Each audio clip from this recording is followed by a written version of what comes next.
With the stroke of my pen on day one, we're going to stop the transgender lunacy. And we will keep men out of women's sports. How many athletes are there in the United States in NCAA schools? 510,000. How many transgender athletes are you aware of? Less than 10. Less than 10 out of 510,000? Yep. President-elect Trump fiercely condemned transgender athletes at a recent Turning Point USA rally. However, during a recent Senate Judiciary Committee hearing, Senator Dick Durbin asked NCAA President Charlie Baker about the actual number of transgender athletes. Baker clarified that there are fewer than 10 out of 510,000 NCAA athletes. The president-elect chose to vilify a group that makes up an almost imperceptible fraction of the total. Targeting fewer than 10 individuals out of 500,000 seems wildly disproportionate, raising the question, why focus so intensely on such a small group? In the book and the accompanying documentary, Requiem for the American Dream, Noam Chomsky outlines 10 principles used by the wealthy elite to consolidate their power and wealth. The seventh principle, engineering of elections, delves into how the opulent elites manipulate the democratic process to maintain their control.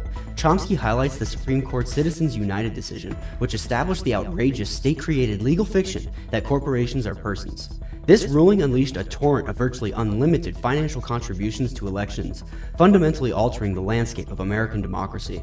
Consider this, Trump and Republicans spent a whopping $215 million on TV ads attacking trans rights during the run-up to the last election. Also, only 2 prison inmates became the targets of Trump's widely effective they-them election ad. Under liberal border czar Kamala Harris, illegal aliens are pouring into our country, including murderers, rapists, and even terrorists. Instead of paying for their crimes and receiving justice, Kamala will give criminal illegal aliens taxpayer-funded transgender surgeries.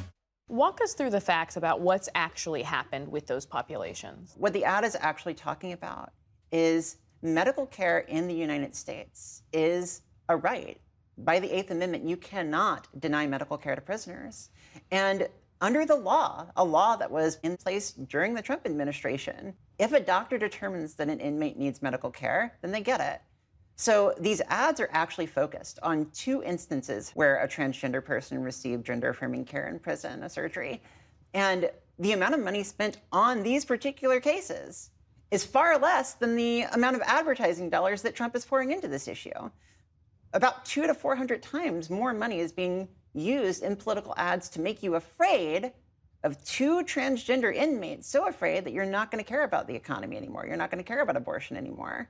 We are talking about less than a dozen total people, yet Trump and Republicans poured staggering sums of money into ads targeting transgender people. The goal was to address the concerns of the American majority, right?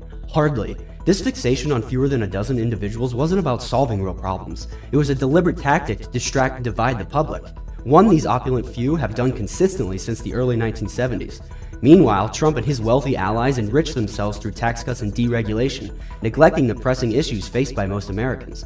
In 2017, under his first presidential term, Trump signed the Republican tax cut bill, dubbed the Donor Relief Act of 2017 by Nobel Prize-winning economist Joseph Stiglitz, which ballooned the deficit and hurt ordinary Americans. The only winners? A handful of elites who slashed their tax obligations even further, leaving firefighters, school teachers, and nurses paying a higher tax rate than billionaires.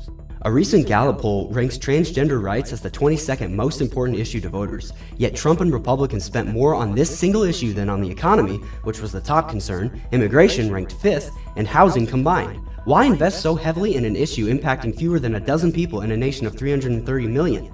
If you follow Noam Chomsky, who is considered one of the most influential political thinkers of our time, you're likely familiar with his perspective that the wealthy elite, who Adam Smith famously referred to as the opulent minority in his book titled The Wealth of Nations, a foundational text in modern economics, by the way, that was originally published in 1776, coincidentally the same year that the Declaration of Independence was signed, and 1 year after the beginning of the American Revolution. Chomsky says in his works that this opulent minority strategically manipulates culture wars to distract from economic inequality and systemic issues.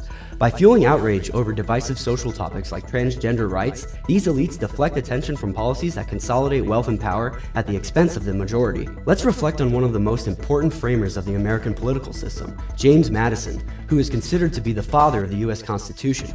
During the Constitutional Convention of 1787, Madison openly stated that the system must protect the opulent minority from the majority. As Chomsky further explains in his 10 Principles of the Concentration of Wealth and Power, democracy must be reduced to preserve the wealth and influence of the elite. Inequality thrives when democracy shrinks. So, when Trump and other MAGA Republicans take the stage to rail against transgender people, a group so marginal that it barely registers statistically, remember this: it's a performance of false populism.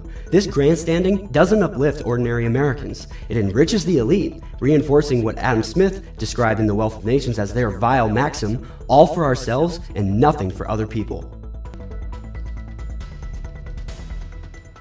Thank you for watching. If you like this video, be sure to hit the like, subscribe, and alert bells.